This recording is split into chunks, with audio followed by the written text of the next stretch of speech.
Ang mabuting balita ng Panginoon ayon kay San Lucas.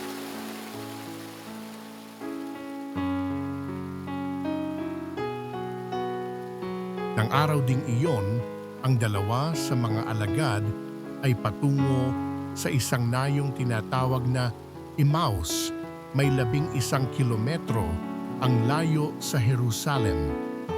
Pinag-uusapan nila ang mga pangyayari. Samantalang nag-uusap sila at nagtatanungan, lumapit si Jesus at nakisabay sa kanila. Siya'y nakita nila, ngunit hindi nakilala agad. Tinanong sila ni Jesus, "Ano ba ang pinag-uusapan ninyo?" At tumigil silang nalulumbay. Sinabi ng isa na ang ngalay Cleopas, "Kayo lamang po yata ang dayuhan sa Jerusalem na hindi nakaalam sa mga bagay na katatapos pa lamang nangyari roon." "Anong mga bagay?" tanong niya. At sumagot sila tungkol kay Jesus na taga Nazaret, isang propetang makapangyarihan sa gawa at salita, maging sa harapan ng Diyos at ng mga tao. Isinakdal siya ng aming mga punong saserdote at mga pinuno upang mahatulang mamatay, at siya ay ipinako sa krus. Siya pa naman ang inaasahan naming magpapalaya sa Israel. Hindi lamang iyan, 3 araw na ngayon mula nang mangyari ito, nabigla kami sa ibinalita ng ilan sa mga babaeng kasamahan namin. Maagang-maaga raw silang nagpunta sa libingan at di nila natagpuan ang kanyang bangkay. Nagbalik sila at ang sabi, nakakita raw sila ng isang pangitain, mga anghel na nagsabing buhay si Jesus.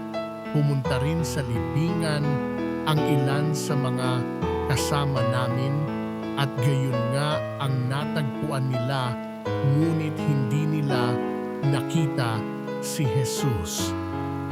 Sinabi sa kanila ni Jesus, "Kay hahangal ninyo, ano't hindi ninyo mapaniwalaan ang lahat ng sinabi ng mga propeta? Hindi ba't ang Mesiyas ay kailangang magbata ng lahat ng ito bago niya kamtan ang kanyang marangal na katayuan?" At ipinaliwanag sa kanila ni Jesus ang lahat ng nasasaad sa kasulatan tungkol sa kanyang sarili, simula sa mga aklat ni Moises hanggang sa sinulat ng mga propeta. Malapit na sila sa nayong kanilang patutunguhan at si Jesus ay waring magpapatuloy pa ng lakad. Ngunit siya'y pinakapigil-pigil nila. "Tumuloy na po kayo rito sa amin," anila, "sapagkat palubog na ang araw at dumidilim na." Kaya't sumama nga siya sa kanila. Nang siya'y kasalo na nila sa hapag, dumampot siya ng tinapay at nagpasalamat sa Diyos, saka pinaghati-hati at ibinigay sa kanila. Nabuksan ang kanilang paningin at nakilala nila si Jesus. Subalit ito'y biglang nawala.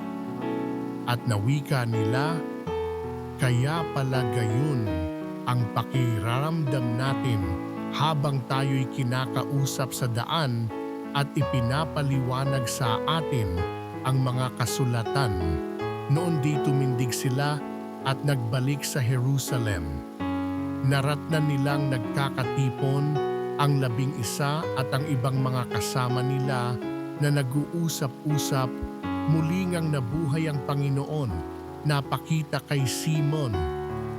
At isinalaysay naman ng dalawa ang nangyari sa daan at kung paano nila siyang nakilala nang paghati-hatiin niya ang tinapay. Ang mabuting balita ng Panginoon